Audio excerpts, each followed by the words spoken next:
Good morning, folks. Hope everyone is doing well today. Welcome back in for another episode of Logos and Machine, where UIW explores AI education and the human future. I'm Taylor Collins, joined again by Dustin Hardwick. And today we're talking about the promise of abundance, and more specifically asking whether or not it will materialize.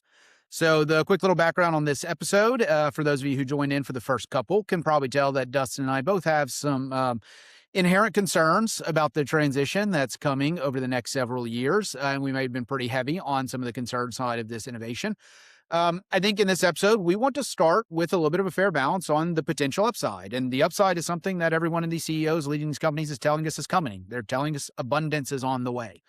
So we wanted to explore that a little bit, try to treat it give it a fair treatment where it's due, to see where this is a very valuable technology and where it can bring genuine material gains. And then maybe dig a little deeper and see if those promises will actually come to materialize or if there are some roadblocks to be on the lookout for.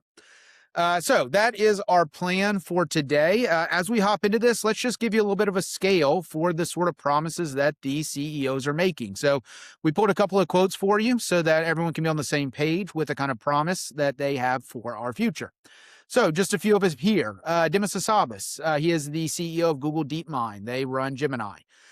Speaking at the Endeavor 2025 Athens Innovation Summit, Dimas promised a world of radical abundance. He defines radical abundance as a future in which AI has solved fundamental resource constraints, enabling unprecedented human flourishing. His number is that the AI transition will be 10 times the Industrial Revolution, 10 times faster. So he is talking about a 100 times increase over what the Industrial Revolution was. Elon Musk echoes some of this. He is, of course, the CEO of xAI. They run Grok. His promise is, I think everyone will have access to a magic genie where you're able to ask any question. There will be no shortage of goods and services. It will be an age of abundance. We won't have universal basic income. We'll have universal high income. Sam Altman, CEO of OpenAI. They run ChatGPT. In the next couple of decades, we will be able to do things that have seemed like magic to our grandparents.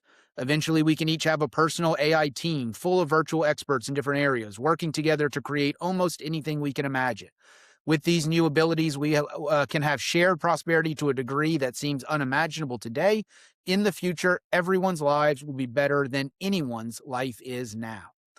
And closing us out, the sometimes viewed as the most skeptical of the CEOs, Dario Amodei, goes even one step further in his essay, Machines of Loving Grace.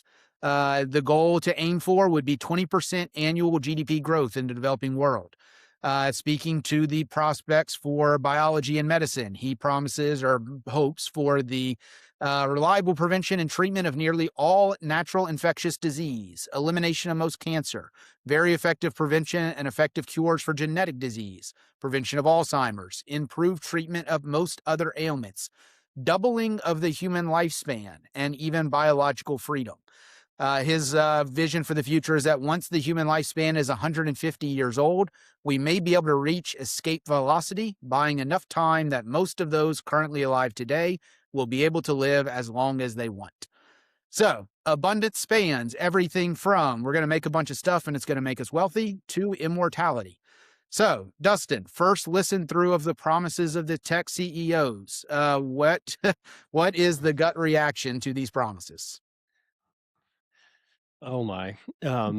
So the gut reaction, is a little bit of skepticism, but I think there are some truth points in there, and let me kind of talk about those first. On the healthcare side, I do think that AI has a potential for curing a lot of diseases that we currently have. It's very good at taking disparate pieces of information and making connections between them at a large scale. So when you can apply that to medical health records, to the human genome, to all the systems in the body, that becomes a very powerful tool for not only finding cures for diseases that we currently don't have, but also for individualizing medicine. So maybe we have the cures now to cure more diseases than we currently are able to, but if we can target them with specific vectors or for the specific genetic makeup of a individual person, maybe that is a way to wipe out a lot of disease. So I think there's a lot of truth there. And that's the promise And of that AlphaFold, right? This whole idea yeah. that you can customize customizable folding proteins to match the desire of any individual. And just on the Mhm. first key point, biology is the one where all four of these guys are talking about pretty consistently that the big promises are going to come. And we are seeing early indicators of success in that. We're seeing normal clinical trials for new drugs for development in the US, somewhere around 50 to 60% of them usually pass phase 1 trials. Right now, AI Mhm. assisted drug development, somewhere around 90% of them are passing phase 1. So just like early points of evidence, we're seeing some pretty rapid advancements in drug development for sure.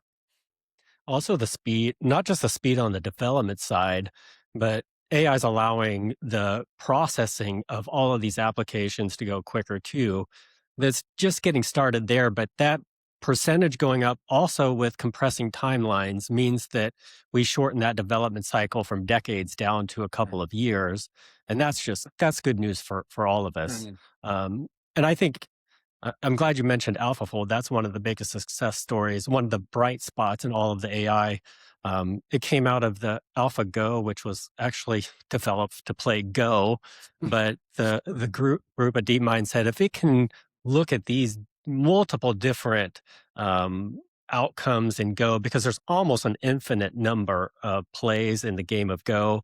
If it can do that, what can it do with the human genome? They applied it to that. That's one of the big success stories. So to start on something bright, healthcare is an area, especially with genomic disease mapping and targeted drug interventions, speeding up of the process. Other positive things are right now it's hard to look at an entire picture of someone in the healthcare setting because there's medical records from multiple years across different healthcare providers and they're all using a few different systems and it's really hard to put that all together. AI has the ability to consolidate that information and then compare it against best evidence for similar patients at a very large scale, which could be definitely a positive thing. So yes, on the biology um, medical side, I'm very positive, and I think we're going to see continued success in that realm. Um, on some of the other things, I am skeptical, at least on the timeline. Maybe eventually we get to a point where the cost of labor is driven down to where there's rapid deflation and we can all have things cheaply, but there's a lot of risk there too. Like if you collapse the price of things too quickly, that's Mhm. a deflationary risk. So I think it depends on the timeline. If you go out 20 years and we make all of the right decisions in the next 2 decades, could we have more abundance for a lot of people? I think that is a possible outcome. And that's one that I hope for. I mean, I Mhm. hope that we have abundance in 20 years and that infectious diseases are reduced to a very small percentage. People can live, I don't know, if 150 years. We're going to have to figure out some things about our total Social genetic Security doesn't makeup work before out we very go well at the there. moment. But if we could all live to our genetic maximum with less disease and less disability, that's a positive. I can see that being a possible outcome is that we increase our life expectancy as a group to 90, 95 with Mhm. um, less disability and more function. That's a positive outcome. 150 years and escape velocity. That's getting, I think It's a little sci-fi that's many territory. decades out there. Yeah. Um, the economic picture, I think, if we make all the right decisions, I think we can get there. I worry about the short term, intermediate step when there's so much disruption. Yeah. This technology is not free. Mhm. The compute and energy costs for said compute, the capex for it is so high, and it's going to impact resource allocation for a lot of different things from electricity to clean water to realty space for the data Mhm. centers to GPUs. And I think that middle point where there is some abundance for a few that have access to this, and what is it doing to the rest when it drives up the price of things that we need? Yeah. If we start to see our electricity costs going up by you know, 10, 15% per year above what it should be going up, that's going to be a problem for a lot of people. Mhm. If we can't afford the devices to run the AI, what does that mean for equality of access so that we can all participate? These are the things that I'm very skeptical about. I think they sell a good story, and I hope it's true. I just feel like there's a whole bunch of middle steps there that are just at this point being ignored, and those are more important than the Yeah. dream that's being sold. Well, and I guess I will make one pitch of the defense of the dream is, I mean, these are CEOs running multi-billion-dollar companies. They are raising untold sums of venture capital. Many of them are about to go public or already public companies. Mhm. And I mean, they've got some sort of responsibility, to be honest, in how they're raising those funds, right? You can't pitch a future to the investors that you fundamentally know is a lie. Otherwise, you're liable for coming back and defrauding the investors. If all of Mm. this is just 100% marketing and there's no plan to pursue any of it, then every single one of these companies, every single one of these CEOs is opening themselves up to the biggest fraud scheme in human history. I mean, that's the sum of money we're talking about that they're raising based on these promises. People are pouring billions of dollars in these companies under the promise that you get to help control the technology delivering all of this abundance. So at some level, either it is a massively risky lie, which has really big implications and costs to them, which makes me think it's probably not an entire lie. I think a piece of them genuinely believes it. Whether or not they can deliver might be a very different question. And to that question of whether they can deliver, I think he started to kind of hint at this. I think this discussion needs to be had across three different layers: the now, the near future, and the distant future. Mhm. The distant future is what these CEOs are promising, right? That's what those intro quotes were all about. Is here's the distant future we're going to. We need to talk a little bit about where AI is now, where we are initially, and then, like you said, what that transition period looks like. And can we kind of survive that transition to get into that distant future? So, if we used those quotes to preview the distant future that the CEOs, at least in their own heads, think we can potentially get to, let's start a little bit with where we are now. So, we previewed some of the big success story with AlphaFold, for example. But let me just give a few more examples of things that are making these CEOs optimistic, right? When they're looking out the landscape and they're looking at what AI can do, what are they using to justify these immense promises about what the future can behold? So, just a few small ones. Another Google one, DeepMind's graph network for material exploration was really big. So basically, in the entire history of humanity, up until this project, all of human history, we've identified somewhere around 20,000 stable inorganic crystals. Inorganic crystals just meaning they don't have any carbon hydrogen molecule connections. So it's what makes minerals basically, right? It's the foundation for a lot of our raw inputs that go into our supply chain. In all of human history, we had previously identified about 20,000 of them. This major project by DeepMind found an additional nearly 400,000 crystalline structures. Right. So just from the idea of natural materials being a bottleneck in the production process, this sort of discovery, this sort of, uncovering about the nature of natural materials is the kind of thing that they're hoping can unlock supply chains for computer chips, for solar panels, for EV batteries. Mhm. Um, if you look at what's going on in the Congo, the Democratic Republic of Congo on cobalt mining, it's brutal. Mhm. I mean, you've got people living in virtual slave conditions. You've got 5-year-old kids wading through radioactive waters. It's a brutal extraction process that's done to power all of our EVs and computers and electronics that we take for granted in the first world. What if we can synthesize that? So you don't need to have tens of thousands of kids dying every year to pull minerals out of the ground, right? That's the sort of thing that DeepMind is hoping to do with these kind of advancements. Other big ones, weather forecasting. Mhm. DeepMind's GraphCast has a better success rate on 90% of verification targets than the gold standard of forecasting models for weather right now. Those gold standard models require supercomputers that take hundreds of millions of dollars to run. If you're a developing country, you can't afford that. That's not something that's accessible to you. But you can pay a couple dozen dollars to get some tokens in order to run GraphCast and get significantly more reliable weather predictions that you can organize your social systems around. And the last one on medical screening, sorry for the dogs in the background, on medical screening. So there was a recent trial out of Sweden that found that 20 to 40% of cancers that were missed by radiologists were picked up by AI supported screening devices.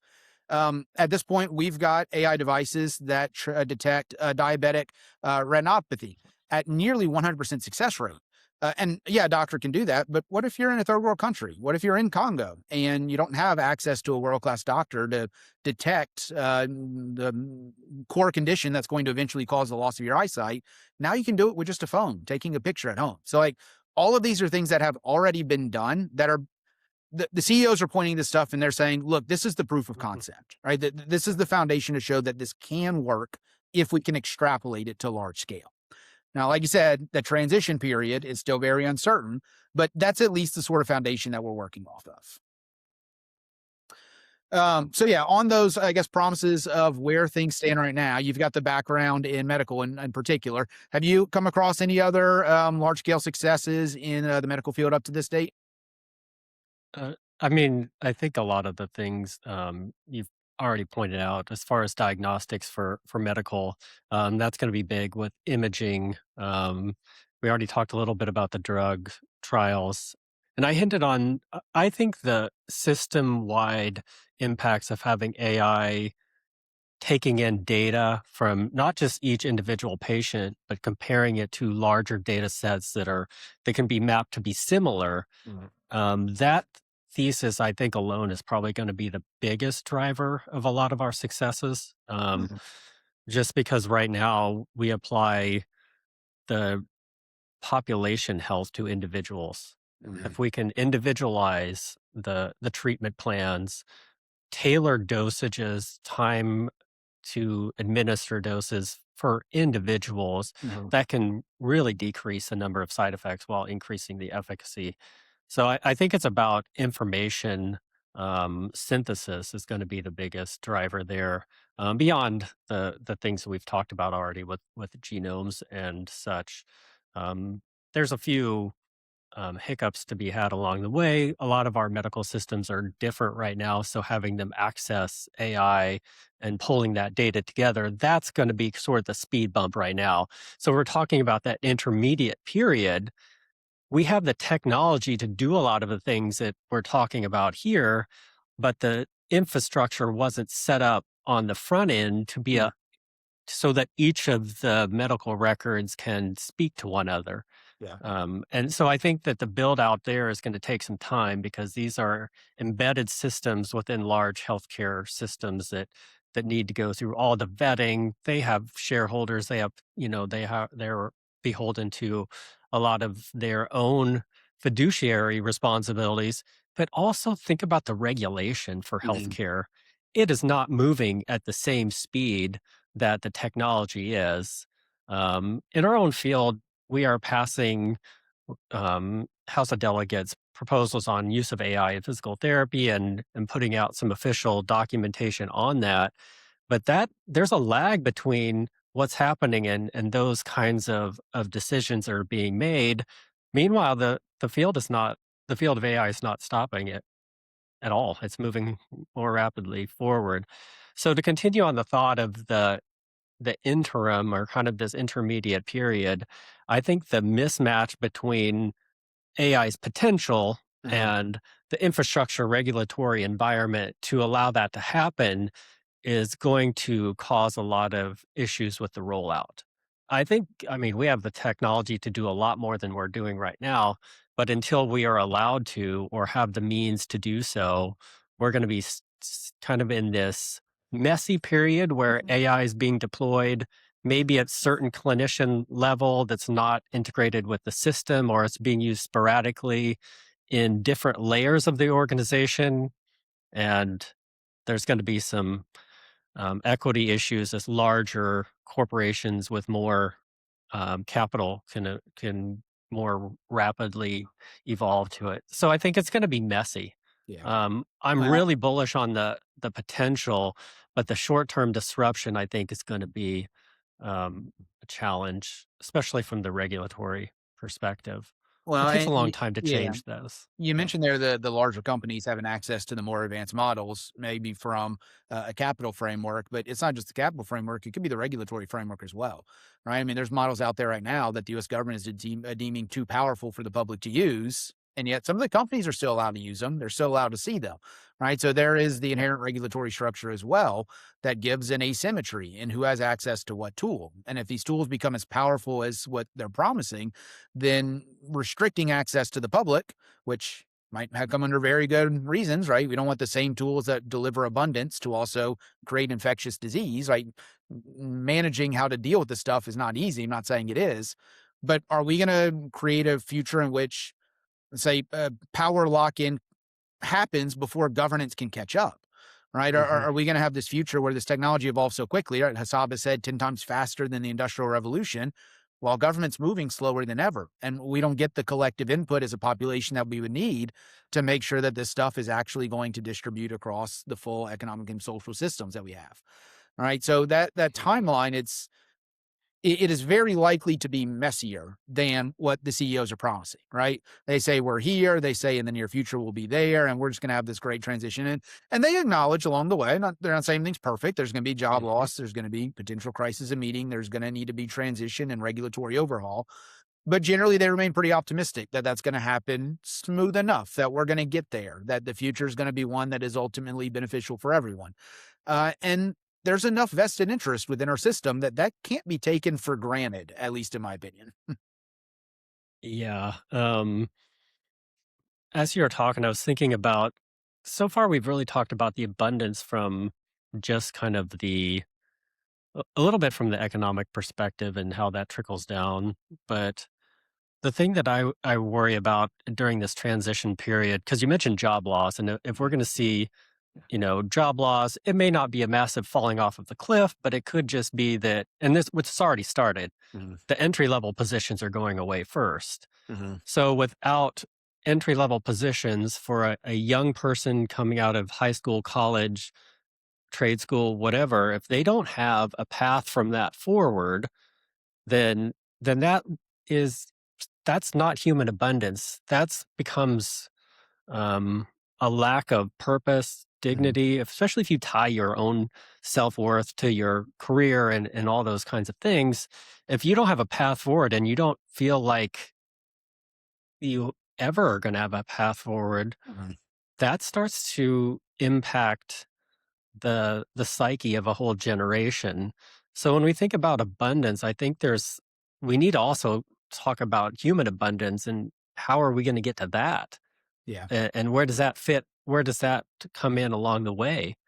Even if we reach material abundance of having everything that we need and can do whatever we want, in history, humans don't do real well when they're bored, Yeah.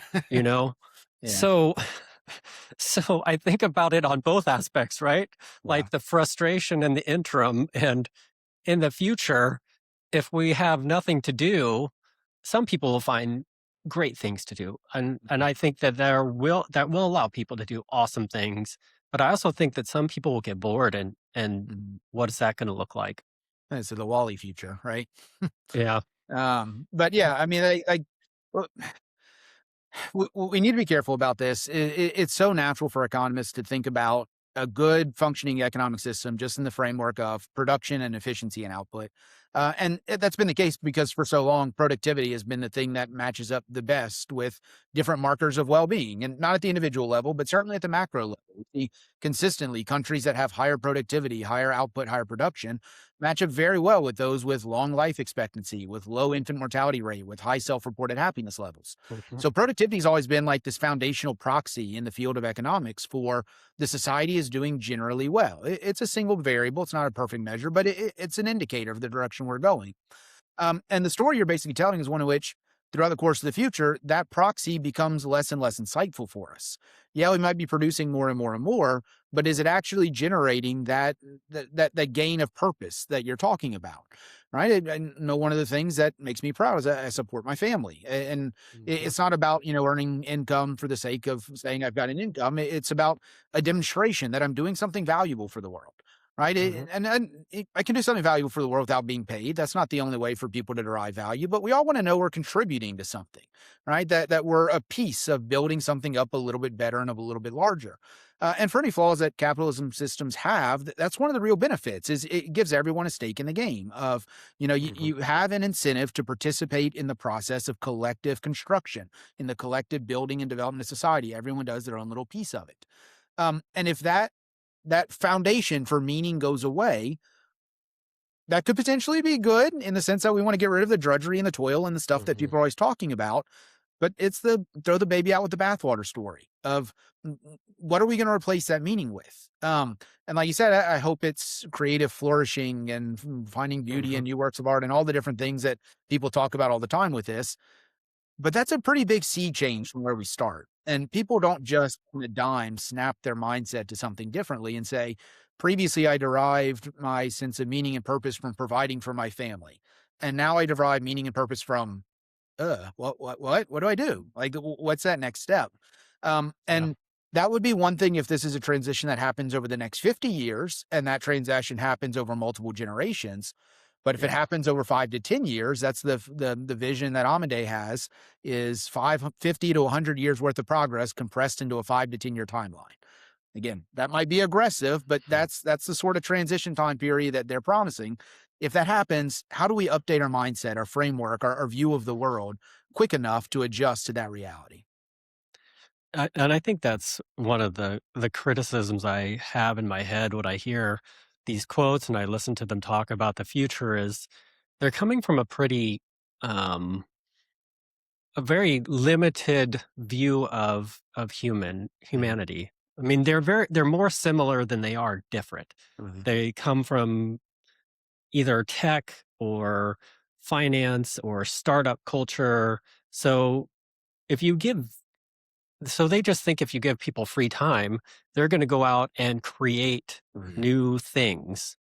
And that's one of the other arguments for the prosperity that I think it might be worth hitting on a little bit here is some of the people talking about abundance coming from AI, their thought is that in the future, each of us, all of us, will be entrepreneurs. We're going to use AI to start our own business to fill some niche need or Mhm. some big need using AI as our assistant, and that lowers all the barriers of entry for entrepreneurship. And of course, everybody wants to be an entrepreneur because why wouldn't they? But that's a bit of a false premise. I Yeah. don't think everybody wants to be an entrepreneur.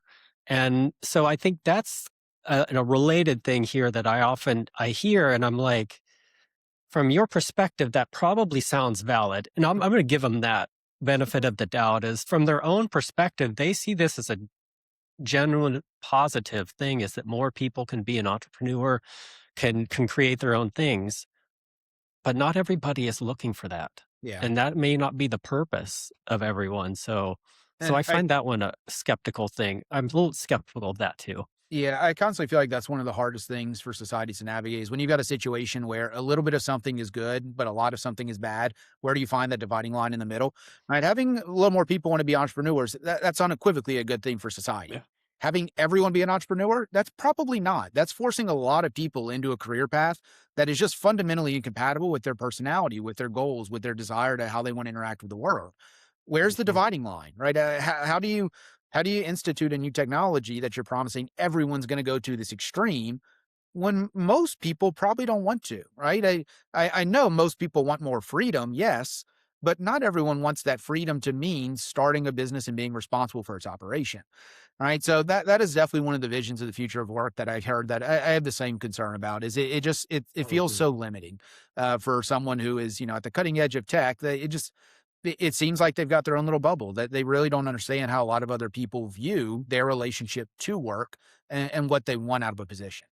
The second vision of work that I've kind of heard for the future that's also pretty dystopian to me that I don't love this one, but it's something that I could see being more common as we move to the future is a push for individuals to become hyper specialist.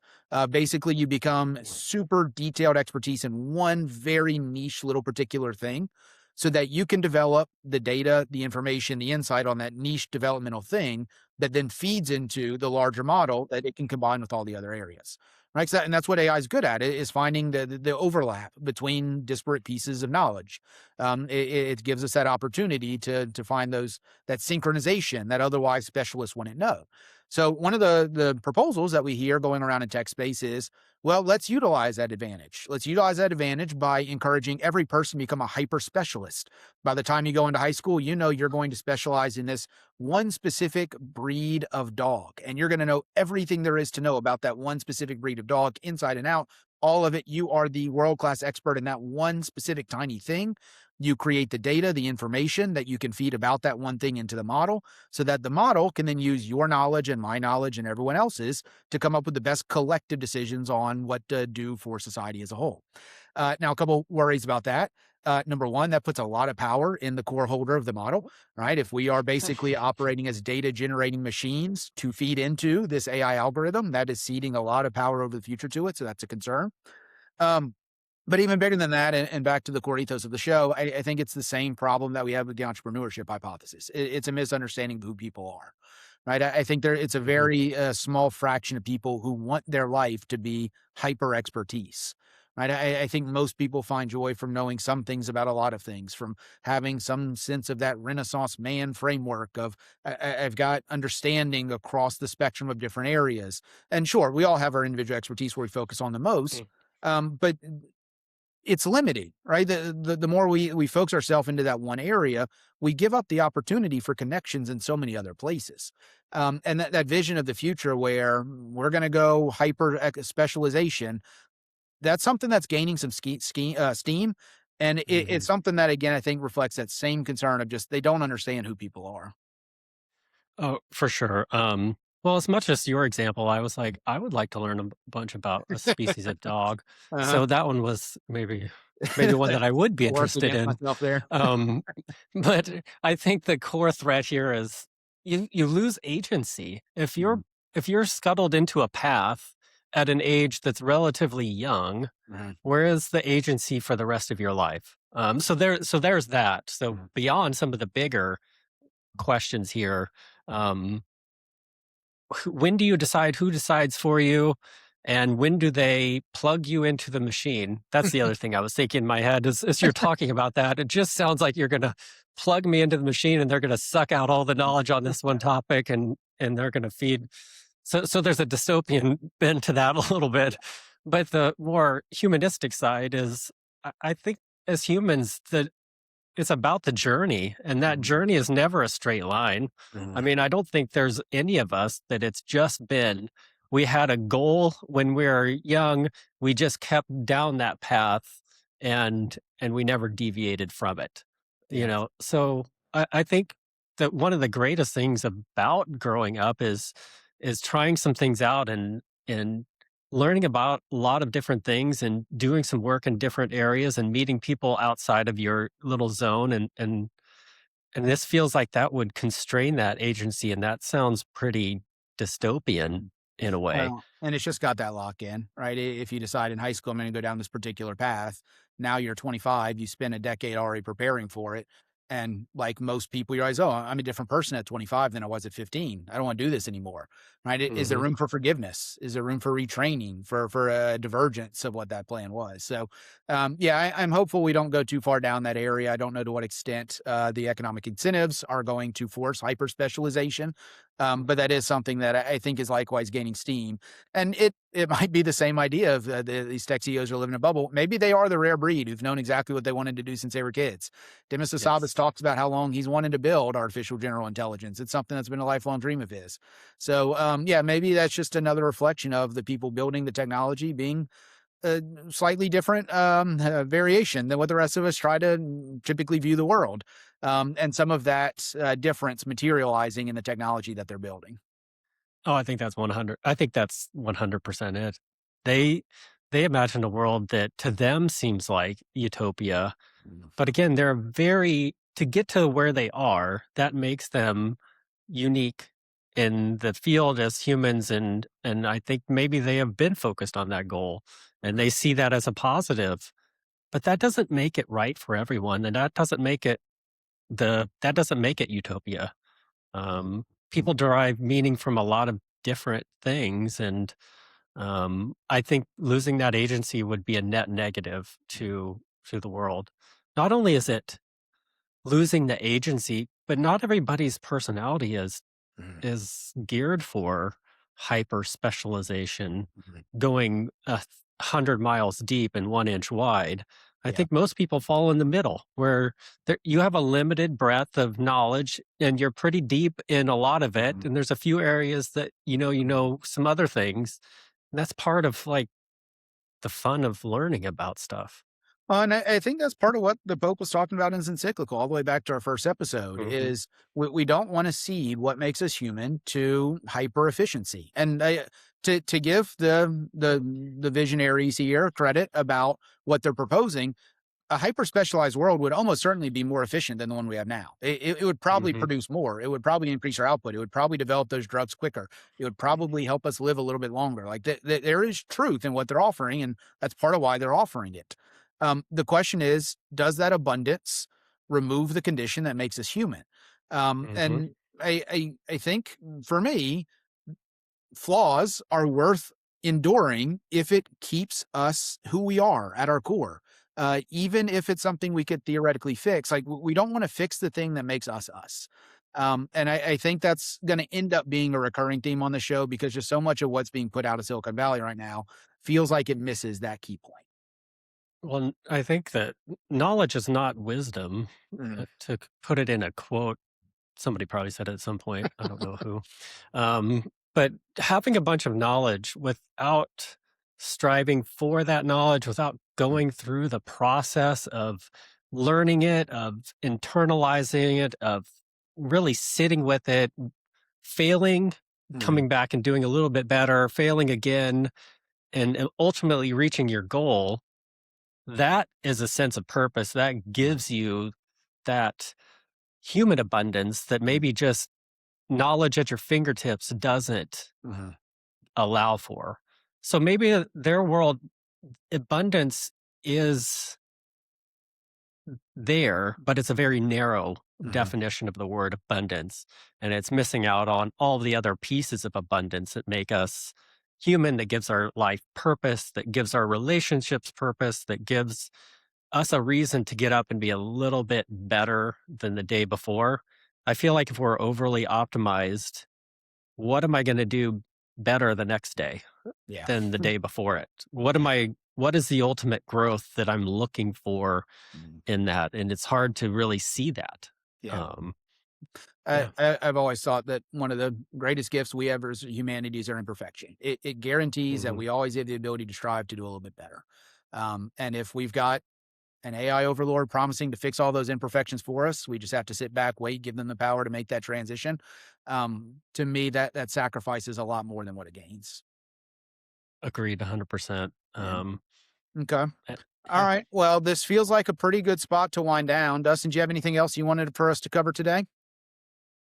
I don't think so. I will kind of plug a forward episode. Part of this whole discussion of abundance is um, the thought that to have this abundance, we're going to need some kind of universal income. And that's part of the strategy that some of them talk about. Um, so I think in a future episode, if we discuss some of those things and that might be fun for the audience to listen to. Yeah, we're gonna have That to have feels like distribution conversations. yeah. Like there's no way around it. So let's imagine that some version of this hypothetical future materializes. These technological advances are massive, lifespans longer. We can customize produce materials that allow us to create bigger homes and everything that want to come with it. Let's even say that we do that with maintaining our sense of purpose along the way, and society is still generally cohesive and people are fulfilled in their lives. The question still comes down to you've got four companies that are basically promising to remake the collective sum of our entire global economic system. Um, Mhm. at what point do they become more powerful than those powerful countries? how is that going to be distributed? What does our economic structure look like once this sort of radical abundance actually materializes? So, yeah, I agree. I think that will be a great episode for a future show, and I hope that all the audience tunes in for it. So, thank y'all so much for being with us today. It's a fun conversation. Hope y'all enjoyed it. We know your time's a valuable resource, so very grateful for you spending some of it here with us today. We look forward to being back with you soon, and we'll be have another episode for you in the next couple of weeks. So, y'all have a good one. Bye.